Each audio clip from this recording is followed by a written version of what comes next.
So let's take a look at how is it that we could also convert giving a class diagram to go down to a relational schema in represented in tables. The algorithm might look something like this. Instead of generating one class per table, we're going to do it backwards. We're going to say we're going to generate one table per class.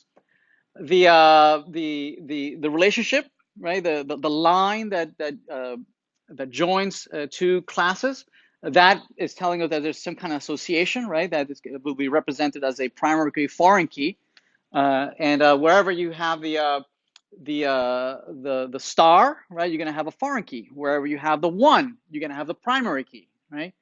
So following these relationships, right, you can now choose where the primary keys and foreign keys are on either side of the tables. Okay. Usually these keys won't appear in the original class diagram, right? The primary keys, the foreign keys, those are all fields that are specific to the fact that we're using tables, right? If we weren't using tables, we don't need foreign keys and primary keys, right? So we sometimes refer to them as artificial fields, right? In this case, they're artificial keys, right? That ideally they would be natural, right? So for instance, some field that represents some real thing in real life, right? Maybe an email or somebody's first name, somebody's last name, or a combination of thereof. Oftentimes we can't find fields that make us unique enough, so we have to make up some random generated ID, and that's where credit card numbers and social security numbers come from, right? So running this algorithm on this on this class diagram, presumably we come up with this resulting schema, and I encourage you to try it out, run the algorithm, and actually verify that indeed this is what you get. You can expect questions like this on a quiz or an exam. So can you go backwards and forwards from any data representation that we give you? Notice that all these primary keys, DID, CID, section ID, none of them were in the original class diagram, right? So those are what we're referring to as artificial keys. Ideally, we could identify some of these fields as some natural keys, right, that make it uniquely make these records uniquely. For instance, we might have add the constraint that the names of the department in a university have to be unique, right? If we stick to that rule, then maybe the department name is enough for being a primary key, and we can drop the artificial key. That'd be ideal. Okay. Oftentimes we can't we can't think of something that is unique enough. So having had this resulting schema, we might want to apply some simplifications. For instance, right? So can we guarantee that the name of the department is going to be unique? Sure, that's something that we can easily guarantee. So we start modifying our schema to reflect these simplifications, and wherever this is affected, right? We had all these foreign keys, right, that were referring to these IDs which no longer exist, and we replace them and saying, well, no, instead of the major ID, now it's going to refer to the name of the major, right, the name of the department, okay, as opposed to this arbitrary key. Same thing here. The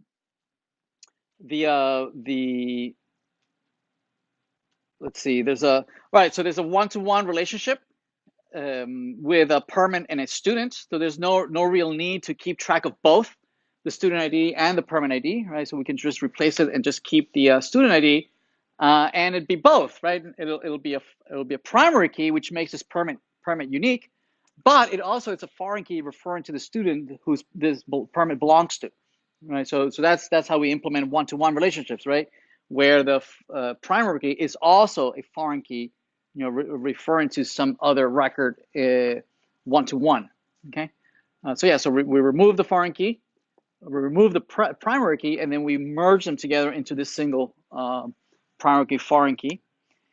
Also, there's no need for a unique identifier for the enrollment if we can guarantee certain business rules, right? So for instance, we might say, it's not allowed that a student is enrolled twice in the same section, right? So if you give me a student ID and you give me a section ID, the combination of both has to be unique, right? Which is perfect. It's a business rule, And we can enforce that. We can enforce that in saying that the primary key, right, of our record is going to be the combination, right, of both the student ID and the section ID, and together that forms the our primary key, right? And not only, yes.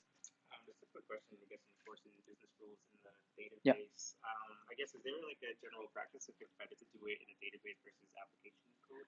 So we'll come to that. We'll see that there's a limit of what can be enforced in the database, and we'll see that oftentimes you'll trying to enforce a business rule, you'll add redundancy, and trying to fix that redundancy, you'll break the business rule, and so you're stuck into these what do I do, right? Either one is a bad choice, right? So we'll need to either use stored procedures or enforce it at the application level, right? And so that'll be a great segue into stored procedures.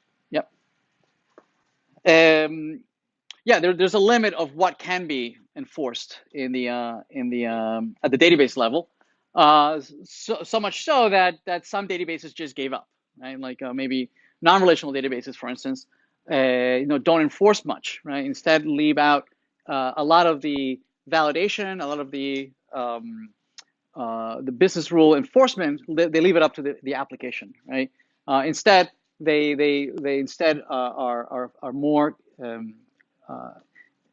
interested in being the best data storage possible, right? Of retrieval and storage and no validation, assuming that a data layer, a business layer, is taking care of a lot of these rules. But we'll see how much we can enforce, right? We say that whenever we want to validate something, we validate as soon as possible, as early as possible, and as frequent as possible, right? So we start validating way up in the user interface, right? If we're asking you for a phone number, we validate it's a phone number. That's a date. That's an email. Right? We validate very early on, and then all throughout the different layers. And we validate at the front end. We validate again at the server. We validate again. Right when we store in the database as much as possible. We validate. We don't want to end up with garbage stored in our database, right? Oh my God. Is there a microphone here?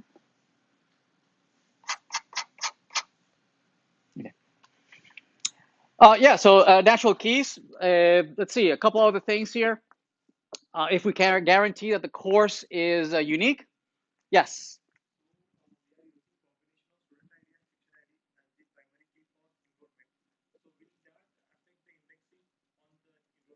Certainly, yep.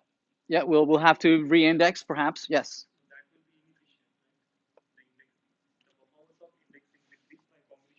Yep.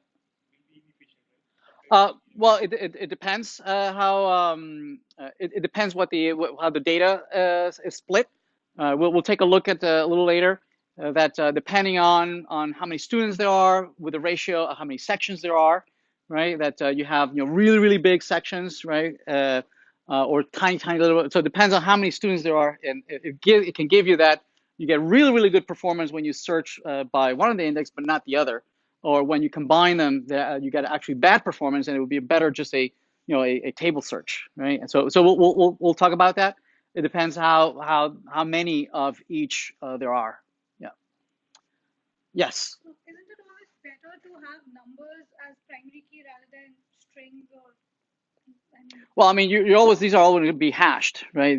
So they're always going to be converted to some numerical representation that will walk some tree structure that allow you to navigate it, right? So yeah, all these are going to be hashed anyways. Yep.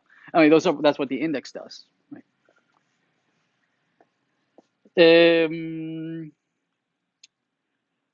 Where was I?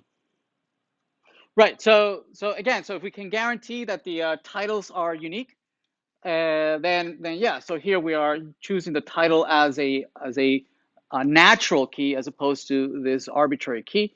The section ID, let's see, we were updating the section because now the title is unique, and that will be our new foreign key as opposed to a course ID. There are limitations on the algorithm, right? It's only applicable in some very simple, simplistic, combinations of tables and classes. It can't deal with strong, strong or weak, weak, like many to many. It can't deal with that, right? So we'll come back to that in a little bit. One of the strategies might be that you reify all weak, weak, many to many relationships into several one to many relationships, right? And once you reify, then you can apply the algorithm, right? And it'll work fine. So yeah, we'll come back to some of these edge cases a little later. That I can't stress enough the importance of being able to reason and represent these at a high level, a conceptual model of your data, regardless of what the eventual storage choice is going to be. So it really comes down to trying to come up with the best class diagrams that you can by being part of the business, understanding their business, right, and interviewing them, and really being able to represent their constraints in a class diagram. So first part is requirement specification.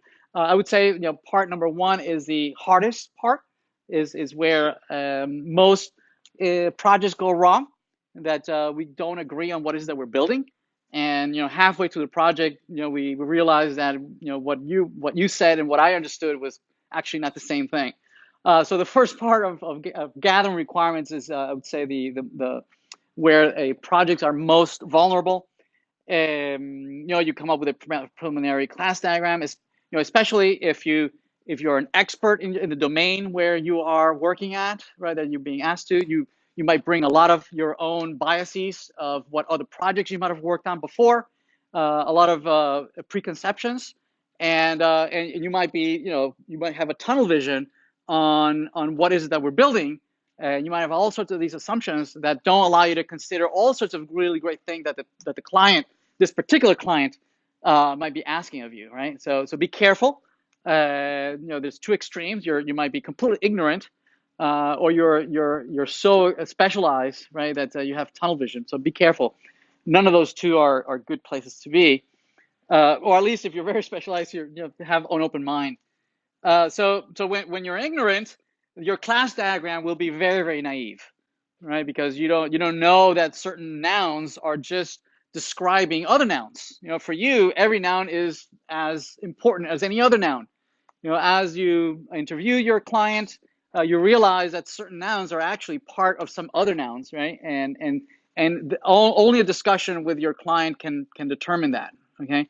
Right. So you might go through several iterations of this class diagram as you identify nouns and the verbs that associate these nouns.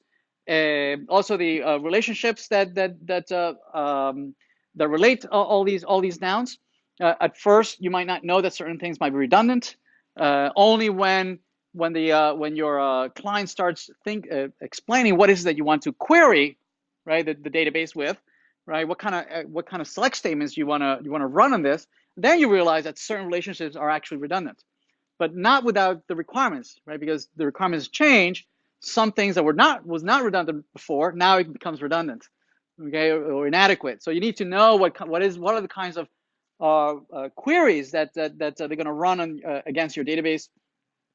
Again, redundant, inadequacies.